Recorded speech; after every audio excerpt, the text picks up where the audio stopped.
When I was 9, I usually got home from school about an hour before my mom got home from work. I lived super close, so she figured it was fine. I did the usual thing, which was to make sure I locked the front door and double check that the back door leading to the patio was also locked.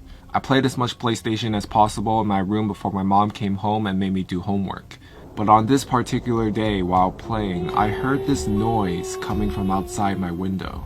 It was kind of like the sound of a cat, but my cat had been missing for over 3 months. Hope struck and I thought maybe he finally came back. I ran downstairs to check, but to my surprise, there was a guy standing on my patio.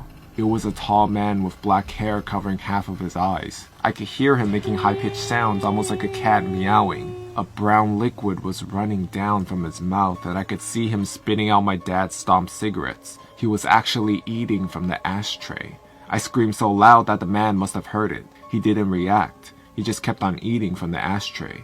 I ran upstairs to my room and called my mom, who then called the cops, laying in my bed under my sheets, shivering with fear. The next thing I remember is the police arriving on the road by my yard. I hear them talking to the guy. The high-pitched sound was more frequent and louder. I decided to look through the window, feeling safe now that the cops were there. The man suddenly charged the female police officer with full force and he knocked her out cold. The male officer then immediately tased the guy and handcuffed him. One of my neighbors made me come down and she took care of me until my mom came back home. The police took the creepy guy with them in the car and left. The male officer came back later that night and sat down with me and my mom to talk. He explained that the guy on my patio was actually diagnosed with severe autism. He had escaped the facility where mentally challenged people lived, located around 5 kilometers from where my house was. He explained that the guy had actually been living in my house 5 years ago, but he had been forced to move when his mom, his only caretaker, died.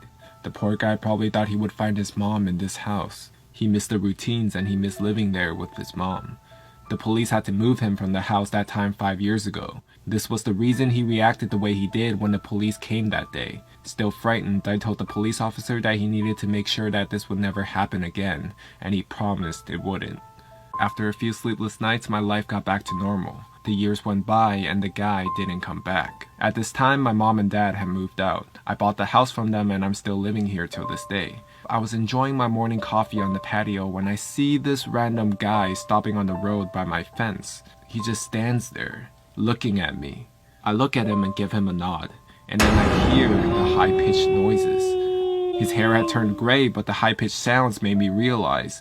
My heart started racing and I instantly remembered the reason why he was back. I realized that he must have managed to escape again. 16 years later and he was back to look for his mom. I decided to carefully ask him if he wanted to come down to the patio. He instantly jumped the fence and I started to think he would knock me out like he did to that police officer. But he didn't. He looked at me and smiled.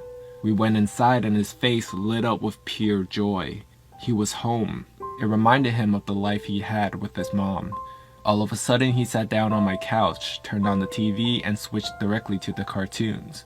I just wanted to enjoy the moment, so I didn't say anything to him. But I realized I had to call the facility to let them know. The caretakers arrived 10 minutes later. After a lot of convincing, he got back up, and they went back to the facility. 2 days later, I called them again and we made a deal. His name is Tom, and I now consider Tom my friend. Every Sunday from the day he returned, Tom and his caretakers visit me to watch cartoons. They say it's the highlight of his week. For several years, I was very afraid of the guy on my patio eating from the ashtray. But now my thoughts are, Tom, let's meet every Sunday to watch cartoons together. If you guys enjoyed this video, then please give it a thumbs up and share it. Follow me on all my social media, Instagram, Twitter, and Snapchat, and I will see you in the next video.